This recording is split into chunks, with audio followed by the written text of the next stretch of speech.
Cawe-cawe ini bahasa kosakata diksi Jawa Tengah. Kalau orang Jawa Tengah tahu cawe-cawe itu artinya adalah akan ikut campur, ikut mewarnai. Tetapi cawe-cawe yang berlebihan tentu nanti ada yang kurang bersepakat. Maka cawe-cawenya itu adalah cawe-cawe yang sesuai dengan keadaban yang ada, keberadaban yang ada, kesantunan yang ada, kepatutan yang ada.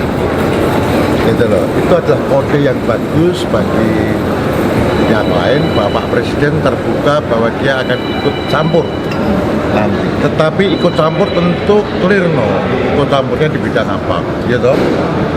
Kalau nanti ikut campurnya di dalam penetapan capres, cawapres itu urusan partai. Tapi setelah itu Pak Jokowi kan punya masukan yang musrah, mungkin mau diarahkan kemana musrahnya itu kan Pak Presiden, kira-kira gitu loh. Karena di situ saya juga dapat info kalau Pak Presiden mengatakan bahwa demokrasi itu ya biasa kalau nanti beda pandangan. Kalau diartikan sebagai upaya untuk mempengaruhi hasil pemilu gimana? Enggak dong. Itu maka tadi saya bilang ada kepatutannya. Cawe-cawe dalam bahasa Jawa itu ada kepatutannya.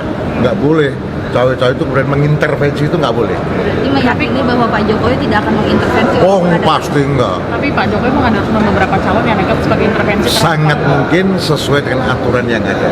Berarti boleh endorsement.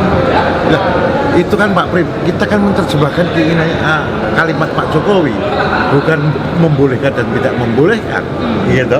Tapi endorsement politik itu dianggapnya sebagai cawe-cawe juga. Bisa. Maka kan Pak Jokowi di situ juga mengatakan kalau sampai dengan penetapan capres dan cawapres itu adalah urusan partai sesuai dengan peraturan perundangan. Tapi setelah KPU menetapkan, maka itu rakyat boleh ikut melakukan pilihan, kan begitu. Beliau ingin menyampaikan secara sederhana sebenarnya dengan bahasa yang disebut cawe-cawe. Tapi kalau kami menilai memang seharusnya seorang presiden yang memang harus cawe-cawe kalau meminjam istilah beliau begitu. Karena begini, ini kan pesta demokrasi. Pesta demokrasi di mana rakyat yang nanti akan menentukan pilihannya. Baik itu kepada partai politik, baik itu pada calon legislatif, baik itu kepada calon presiden. Nah, untuk itu kan perlu dijamin keamanan, perlu dijamin juga proses berlangsungnya itu berjalan dengan baik, sehingga masyarakat tidak ada merasa terintimidasi, tidak ada merasa apa. Kalau kita meminjam istilah dulu, pemilu itu kan harus luber, langsung, umum, bebas, dan rahasia. Nah, Presiden ingin menjamin itu terjadi dengan baik. Kedua, beliau ingin menjamin bahwa proses transisi dari pemerintahan Bapak Presiden Joko Widodo kepada siapapun penerusnya nanti berjalan dengan baik. Ketiga, bahwa Presiden menginginkan nanti siapapun yang terpilih itu terpilih dengan benar-benar terjadi proses demokrasi. Tidak lagi misalnya ada katakan karena soal ya katakan isu-isu yang berkembang atau hoax atau apapun itu.